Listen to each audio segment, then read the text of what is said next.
bem-vindos a mais uma aula de ciências. Eu sou a professora Jéssica. Na aula de hoje nós veremos sobre os níveis de organização dos seres vivos. Vamos lá? Então a gente vai entender como é que os seres vivos conseguem se organizar para chegar a ter a organização de um organismo, tá? Então demora muito para que isso aconteça no sentido de que a gente precisa de estruturas menores e mais simples se reunindo para aos poucos e dando suporte para estruturas mais complexas. Então a gente percebe que os seres vivos, de uma forma geral, eles vão possuir diferentes níveis de organização, diferentes graus de organização. Dependendo do ser vivo que eu estou falando, não necessariamente ele tem que cumprir com todos os níveis que a gente vai ver até aqui, tá? E aí vamos lá. Para a gente começar, a gente começa aí sobre as células, né? Nós já tivemos uma aula sobre células, vimos aí quais que eram suas características, mas a gente pode relembrar algumas características. Primeiro, a gente tem que lembrar que um ser vivo pluricelular é aquele ser vivo formado por mais de uma célula, por um conjunto delas. E cada célula vai desempenhar uma função específica dentro daquele ser vivo. Nós temos aí, nos seres humanos, por exemplo, as células do cérebro, que são diferentes das células do músculo, que são diferentes das células da pele, justamente porque cada uma tem uma função a ser desempenhada.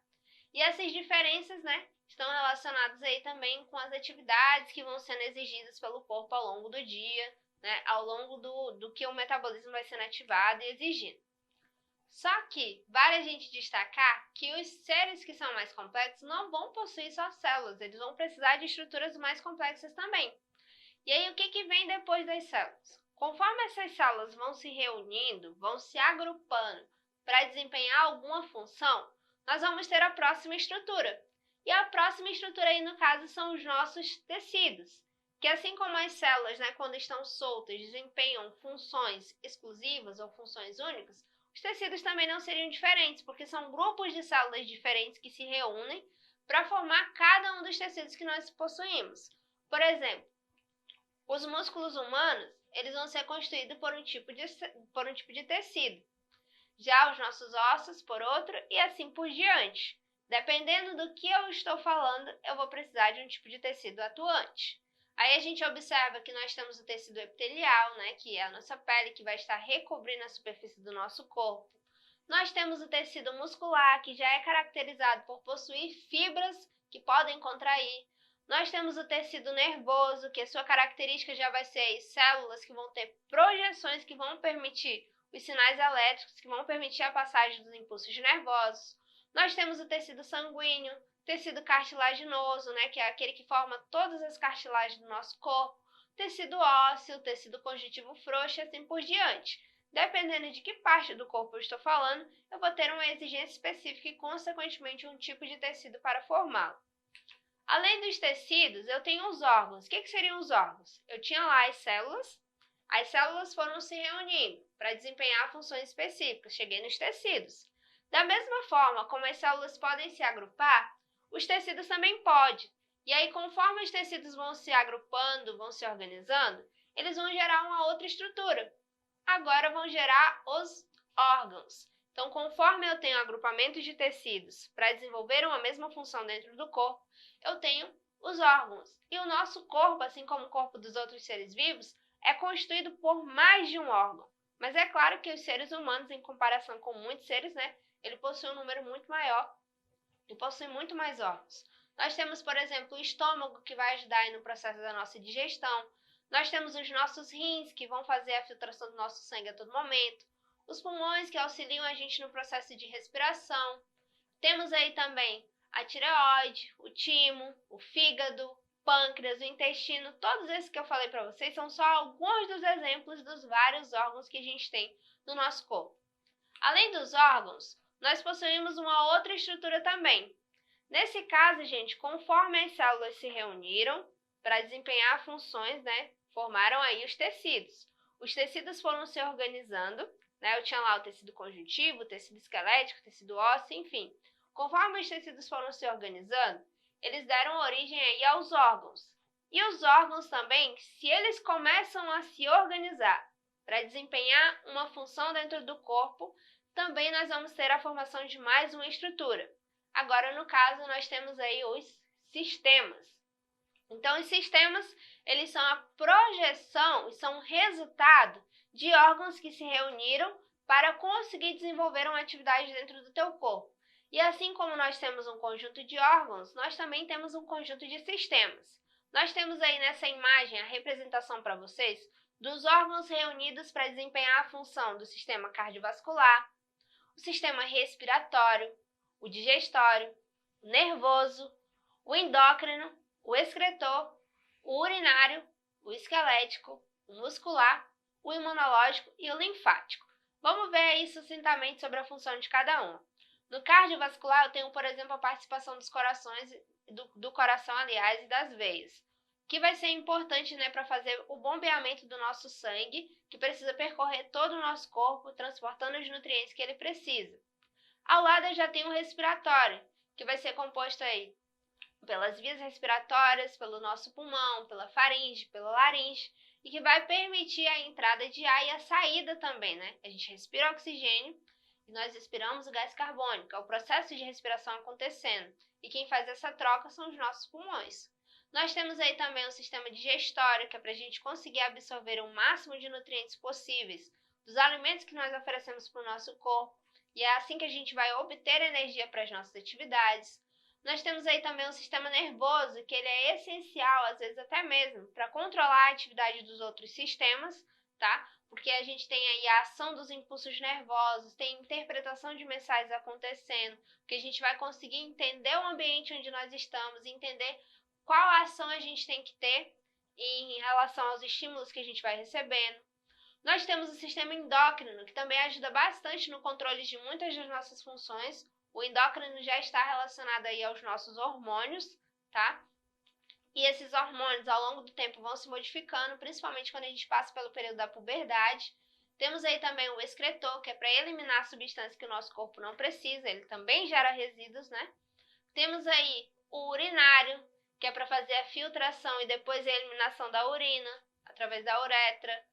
Nós temos o esquelético, que é aquele que dá sustentação para o nosso corpo e às vezes até sustentação e proteção para outros órgãos. O muscular, que seriam os nossos músculos, que estão presentes até na nossa face. O imunológico, que funciona aí como nossa barreira de defesa. E nós temos o linfático, que também vão ajudar nessa proteção do nosso corpo. Então, os sistemas, eles são a reunião do que vai gerar aí um organismo. Porque um organismo, ele nada mais é do que o conjunto de todos os sistemas formando um ser vivo. Então, para chegar a ser um organismo, significa que eu tive estruturas muito mais simples que se reuniram para conseguir resultar no que eu sou, para conseguir resultar nos seres vivos que estão à minha volta também. E aí, para a gente fechar a nossa aula de hoje, nós temos o nosso exercitando.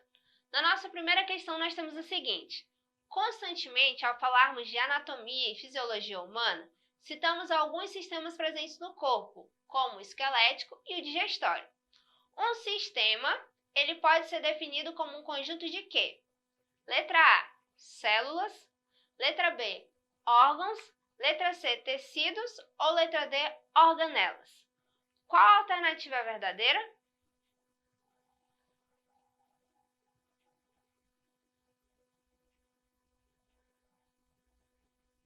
Nesse caso, a alternativa mais viável aí, pessoal, vai ser os órgãos, né? Conforme os órgãos se reúnem, eles podem dar origem aos sistemas, que como a gente viu, cada sistema também vai ter uma função a ser desempenhada dentro do corpo.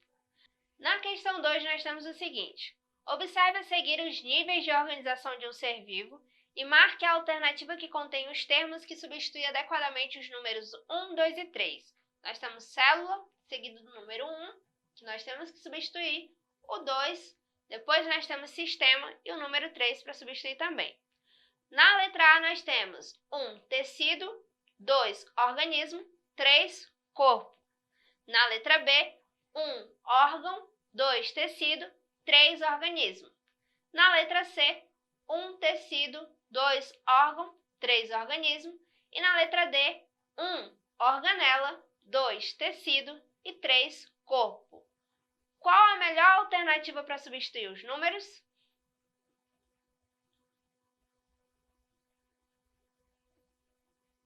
Nesse caso, a melhor alternativa aí vai ser a letra C. as células, o conjunto de células podem, né, gerar os tecidos, o conjunto de tecidos podem gerar os órgãos, que podem gerar os sistemas, e o conjunto de sistemas podem gerar um organismo. Na questão 3, analise as alternativas e marque aquela que melhor descreve um órgão. Na letra A, eles são as unidades funcionais e estruturais dos seres vivos. Na letra B, conjuntos de células semelhantes que desempenham uma função específica. Na letra C, estruturas formadas por 2 ou mais tecidos. Na letra D, são as partes básicas da matéria. E aí, qual a melhor definição para o que seria um órgão? Nesse caso, a melhor definição seria aí a letra C. Os órgãos, gente, são estruturas que são formadas por 2 ou mais tecidos que estão desempenhando a mesma função. Por último, na questão 4, nomeie os componentes básicos das células, localizando-os na imagem. O que significa o número 1, o 2 e o 3? Vou deixar vocês pensarem um instantinho.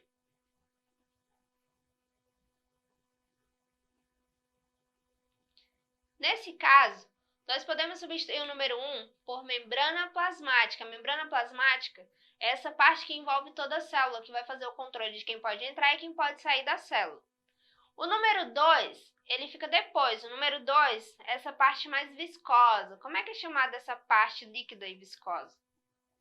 Nesse caso, nós vamos ter o citoplasma. É justamente no citoplasma onde nós vamos encontrar as organelas, cada uma desempenhando sua função. E por último, o número 3, que somente as células eucariontes possuem, o nome dessa estrutura aí vai ser o material genético, né? Que vai estar protegido pelo núcleo, nesse caso aí dessa imagem, tá? Ou seja, aí nós temos a visualização de uma célula do tipo eucarionte. Então essa foi a nossa aula de hoje. Espero que vocês tenham entendido. Encontro vocês na próxima aula e vocês podem acessar essa aula mais vezes na plataforma Eduque.